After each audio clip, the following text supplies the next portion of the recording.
بسم الله الرحمن الرحيم. الحمد لله رب العالمين وصلى الله وسلم وبارك على سيد المرسلين وعلى آله وصحبه أجمعين. Dear brothers and sisters, Assalamu alaikum wa rahmatullahi wa barakatuh. In last episode of INSHORT, we mentioned, which was number 29, we mentioned the migration in general, from Kafir land to Muslim land, from Muslim land to Muslim land, from Kafir land to Kafir land. That's already mentioned. Now tonight, I want to mention something very important, which is really needed a lot to be known by a lot of Muslims who are eager to go to the some other countries which is not Muslim countries because of wealth or whatever. Yani. This is talking about the reverse migration. So let's see now what are we going to see in here, and what are the points we're going to discuss in this episode. Barakallahu fikum. What are we going to discuss in this video? We're going to discuss what do we mean by reverse migration. Is reverse migration allowed in Islam? Residing and traveling, are they the same? And then in this case, we will start by defining reverse migration. What do we mean by that? Actually, it means that migrating from a Muslim country to a Kafir country, despite the reasons. We're talking about just migration now, reverse migration. A person who lives in a Muslim country and he's a Muslim and he wants to improve his financial life, he wants to improve other things, so he migrate to another country which is not a Muslim country. We're not talking about traveling. We're not talking about temporarily migration or temporarily staying in that country for schooling and so on. No, we're talking about residing in that country. That's what we are going to talk about in here. So, is it actually allowed in Islam? That's a very good question. That's a very important question. In principle, it is not permissible. It is totally forbidden. About the ayat of the Quran, about the hadith of Rasulullah sallallahu alayhi wasallam, it is really forbidden for a Muslim to migrate to a Kafir country and stay in there forever, for him and for his children and so on. Why? For the following reasons. First of all, it was narrated from Messenger sallallahu alaihi wasallam that he said at his vow, every Muslim who resides among the mushrikeen. That's narrated by Abu Dawood and Tirmidhi and classified Sahih by Al-Albani. Yani he sallallahu is free of any Muslim who resides among the Kafirin without the intention of going back to the Muslim country. Second, the reason, which is another hadith, that he sallallahu said to Abi Nukhayla al-Bajali when he wanted to make bay'ah to Rasulullah sallallahu, and he said that and depart from the mushrikeen. Depart means you have to migrate from Kafirin land to Muslim land. It is not a choice. It's not up to the person. It's not optional. It's a mandatory. It's a must. Of course, there's some people who are excused, as Allah mentioned in His noble Quran, but this will come to us in just a few minutes. Now, residing in and traveling, are they the same? No. Traveling to the land of the disbelievers is allowed if some preconditions are met. Now we have traveling. Now a person who wants to travel for some reasons, for business, for medicine, for schooling that is not available in his country, the major of that is not available in his country, even for recruitment, whatever. Is this allowed? Let's see that. It's allowed with these three conditions. First of all, sufficient knowledge to ward off specious arguments or doubts about Islam. Because a person who has no much knowledge of Islam, he goes to these countries, he will face a lot of doubts. A lot of people will start to give him some doubts about Islam that he may be unable to answer or know. Then it will be getting into his heart, which is very dangerous for his deen.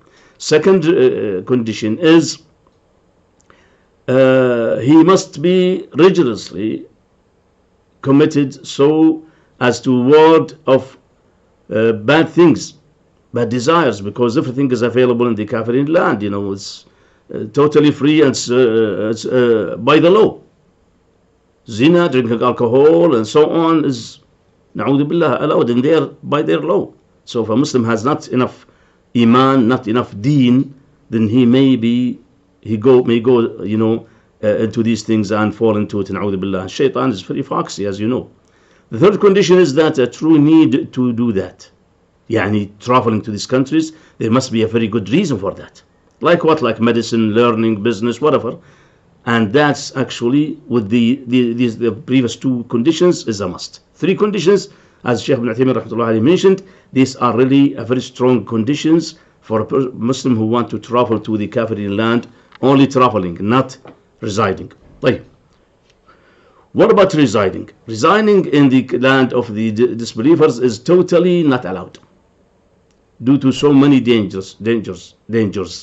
Like what? He will be a citizen, then he will fight Muslims one day. And that happened. That's reality. When he is living in that country, he's becoming one of the people of that country, he may be forced to join the army. And the army, they have no choice to fight for the country, and this country may fight Muslim countries. And that happened in so many countries that you can know. I think examples are more than to be counted. Second reason is that his children, grandchildren will become citizens also and affected by the life in there. Definitely. They become totally citizens of that land, which is the land of Kafirin. And they will not come back to their old country because they didn't know it, and they maybe do not speak even the language. Third reason, some of new generations converted to other religions or became atheists. Is that true? Yes, that's reality. Read. Go to the Wikipedia as an example and write honor killing, and see how many stories happen to Muslims in Canada, in the United States, in United Kingdom, in New Zealand, in Australia, in any country that a Kafir country, Muslims moved in there to reside in there. What happened to their children? Some of them, they killed their children because they became atheists or became Kafirin, or became even bad people, committing zina, having boyfriends, and so on. So in this case now, from the case of the wealth, the case of the fancy life, yes, he may have a lot better a life which is a lot better than his previous life in his country. That's true. But in the other way around, he is going to lose his deen. And I don't think someone will say, okay, I will lose my deen for the dunya. That's impossible for a Muslim to say. But if he is really aware of what we have mentioned already, aware of reality and the life today, he will be so afraid and he will not migrate to these countries. Read about what happened to Muslims' children in the Scandinavian countries, as an example. They took their children from them by any excuse. Let me give you one small story. A couple of Sudani, husband and wife, they immigrated to a Kafir country, Western country.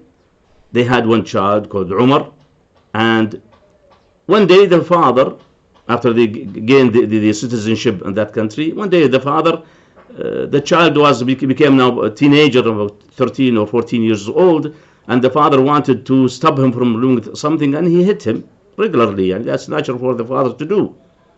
So the child, or this teenager, called the police. The police came and they picked up the child, and they picked up also the father. Father was jailed, and the child was taken from these parents and given to another family, Christian family, and later on he converted to Christianity, and they changed his name to George. This one case, by the way. Read, you will know.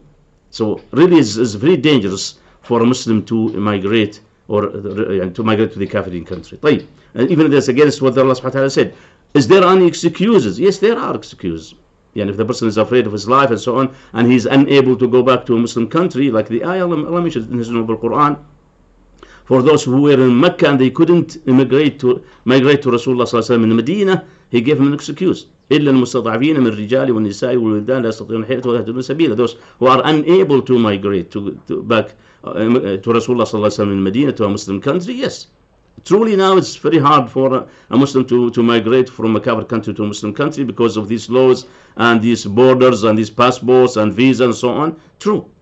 But if he is making his vice versa, he's going from a Muslim country to a Kafir country, this is a problem in here. That's what I'm talking about in here. That's what we're talking about in here.